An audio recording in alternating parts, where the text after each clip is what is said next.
What is going on, YouTube? Welcome back to Fireside Rangers. I'm your host, Eric Wilson. Today, joined by my co-host, Collin Alcaves. And today we have somewhat of breaking news. It went down yesterday, but we're covering it today. Kris Knoblauch, the head coach of the Hartford Wolfpack, the Rangers AHL affiliate team, has been hired to be the next head coach of the Edmonton Oilers over in the NHL. And this is some surprising news, to me at least. You look back last summer, when we were looking for the replacement of Gerard Gallant, Knoblauch's name was in the running that the Rangers could possibly call him up, but it looks like he's officially out of New York and the Rangers system over to Canada to be with the Oilers. So we're going to break down this new hiring, what the loss means for the Rangers, and what we can do moving forward to replace him. But before we get into it, make sure you like, subscribe, ring that bell so you don't miss a notification. Leave your thoughts on this hiring down in the comment section below. If you're listening to us on Apple or Spotify, be sure to give us a 5-star review, and be sure to follow all of our social media platforms at Fireside Rangers on both Instagram and X. But right before we get into things, Collin, how are you doing today, my friend? Good. It's good to be back in the normal studio after a weekend of traveling and whatnot. It's good to be home, and I should be able to record pretty much going forward until like mid-January, so I shouldn't miss too much more going forward. That's good. That's very good to hear. You were dearly missed on the channel while you made your travels around the world. But let's get right into this, right? Kind of how I mentioned before, Knoblauch was definitely in the running before we settled on Laviolette. There was a very strong chance that he could have been the next head coach of the New York Rangers, but it's not confirmed. But in my opinion, and I know Tony will agree with me, Anthony, that is, is that the Rangers might have had this plan where we hired Laviolette because he's like the veteran head coach. He'll help the team while we're in our cup window for the next couple of years. And then eventually, when his time with the organization ends and Knoblauch has a little bit more experience while coaching, he hasn't been a head coach very long.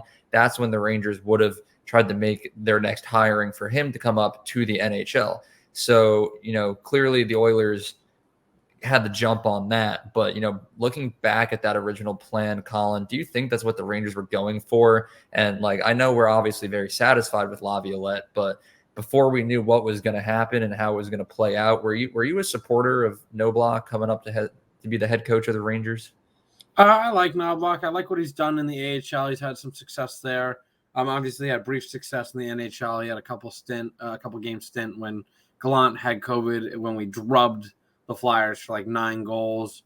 And I think he was out there for a couple games after that. But, he's a good coach. He's shown a lot in the few years that he's been there. He's only been the head coach since 2019, and he was able to kind of do some good with this Wolfpack team, and a team that really hasn't seen a lot of top prospects because most of them were getting pulled right up into the NHL. He didn't even get a chance to work with the likes of Kakko or Lafreniere. I think he very briefly worked with Miller, but not for long. Lindgren went right into the league. Fox went right into the league. And obviously all these guys were worthy to go right into the league. But when you're not really getting replenished with a lot of young talent and you're going with just those AHL veterans, it's tough to kind of have the success. And he was able to put it all together. And I think that the Oilers got a good one. I think, obviously a big reason why they were looking at him is just to make, as we discussed prior to the episode, to make McDavid happy, because McDavid was the coach of him and another player on the team. I forget who it was, for the Erie Otters before he came to the Rangers. So, I think that plays a big role in it. But I think that we're also still in good hands with the guy that they hired. So, I'm excited to see what he has. But I'm also excited to see what Knoblauch does with the opportunity. I think he's a good head coach. I think he's earned himself this role, and I'm excited to see what he does with it. So best of luck to him. Yeah, you kind of touched upon the next two things that I wanted to bring up, where Knoblauch, even though he is a newer head coach, he's been phenomenal with the AHL Hartford Wolfpack so far. The Wolfpack is currently second in the Atlantic Division down there in the AHL. They're 7-3-2, only 2 games behind. Only 2 points behind the Hershey Bears with 1 game in hand. So, had he stayed and had the team continue to succeed, the Wolfpack could even still be something special. They have a lot of good stars down there, like Brendan Othman, Matthew Robertson, Johnny Brodzinski is down there as well nowadays. But Knoblauch has been doing something special down there with the Wolfpack. And you did mention Connor McDavid and Knoblauch do have a bit of a past relationship. You look back from Connor McDavid, like OHL highlights, that he was insane. He's insane in the NHL as well. But, I vividly remember that year in 2015 before McDavid was drafted, and it was like, who's going to get him? And you don't even think about the head coach at that point. But Knoblauch really did play a big factor in developing what it's widely known as the best player in the world at this moment. So it makes you wonder, like the Oilers having a horrible season. McDavid is under a point per game for like the first time since his rookie season. So, the Oilers made the smart decision, fired their head coach and had to hire someone new. But do you think McDavid had a part in this? Do you think he made his voice heard that he wants to be reunited with someone who he's had previous success with? Or is it just a strange coincidence? Because I think he might have pulled like a LeBron James and is pulling the strings as a player with that team right now. So there were a couple of reports that I read this morning. Obviously, I was spending a lot of time in the airports today as I was still traveling, so I had a ton of time to just go on Twitter and whatnot. And I read reports that McDavid kind of didn't know this was going to happen. He woke up to text just like everybody else. So, obviously you can take that with a grain of salt because he's a big part of that franchise. So who knows what he really knows and what he doesn't. Obviously he's going to say that he doesn't know because it just looks better. But who knows? Maybe he really didn't know. I think I think Woodcroft is a good coach. I think it was more of just a wake-up call for the players. And McDavid went and said that. He said, this is on the players. This isn't on Woodcroft. He's a good coach. But I do think that they were looking for somebody with a little bit of familiarity, and they're looking for an out of the NHL hire. Obviously, being in the AHL, it's not like a complete removal. But I've mentioned this to you when the Rangers were looking for a head coach. It's just a constant recycling of old head coaches who have struggled other places. Now, luckily, Laviolette has been a revelation for the Rangers, but I'm saying like Collin came to us, and he was known to lose teams in 3 seasons, and he lost the Rangers in 3 seasons. And it's like, we just keep passing around the same coaches. I think they were looking for something new, something fresh, a change of pace coach maybe, and somebody who's going to think a little bit outside the box. And I think that's what they were going for.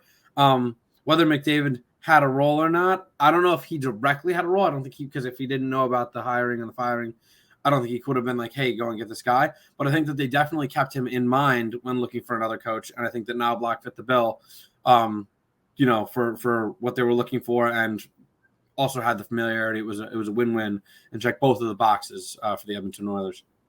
Yeah, and I will add, I don't remember exactly who said this, but a well-known reporter did say that earlier today, this morning at practice, McDavid looked quote-unquote shell-shocked, where he just straight up was not having a good time. But, I mean, if you're the Oilers and you're Connor McDavid, that's the feeling I would be in. He's in his, 8th season now. Jesus, I'm old. Doesn't feel like that long. Yeah, but the Oilers haven't really had much success in the era of McDavid. They've made the playoffs a handful of times and haven't really done anything with it. You have all these generational talents, like Crosby won a cup, Ovechkin won a cup, Gretzky won a lot of cups, Lemieux won a cup, Bobby Orr won a cup. All McDavid's done is put up a couple of 100-point seasons and hasn't really brought any team success with it. So I think it's kind of do or die for the Oilers and McDavid at this point of his career. I think he's probably got 2 or 3 years left on his contract, if I had to assume. And if Knoblauch and the Oilers can't put something together, I wouldn't be shocked if McDavid decided to walk and go somewhere else, maybe to the Rangers. Who knows? But enough about the Oilers. I think the biggest thing at hand is that right now the Hartford Wolfpack are without a head coach. I know you did tell me before we started that they did hire an interim, or someone is stepping up to the plate. Who was that? Yeah, so I'm reading here on the Hartford Wolfpack webpage that they had Steve Smith. He's in his 3rd season with the team. He was an assistant head coach. He was named that in 2021. He spent the last 2 seasons under Knoblauch learning, and now he has stepped up into the head coach role. Obviously, he's 60 years old, so he's been around the league.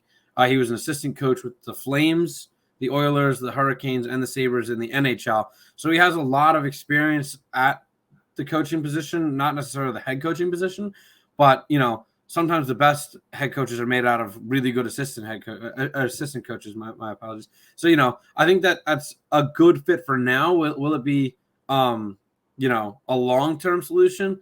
Who knows? I mean, usually you keep the assistant head coaches around with the intent of making them an interim should something like this happen. And I'd also just like to give a quick shout out to Drury and the Rangers management. I think it was a really classy thing that they did letting Knoblauch go, because they could have said that he wasn't allowed to put his name in for the running, and they allowed him to do such a thing. So I think that was just like a good move by Drury. It's classy in my opinion, and earns my respect. So I just wanted to give a shout out to them quick. But I think Steve Smith should be good for what we need for now, and if he continues to keep the Wolfpack in a good direction, he could stick around for longer.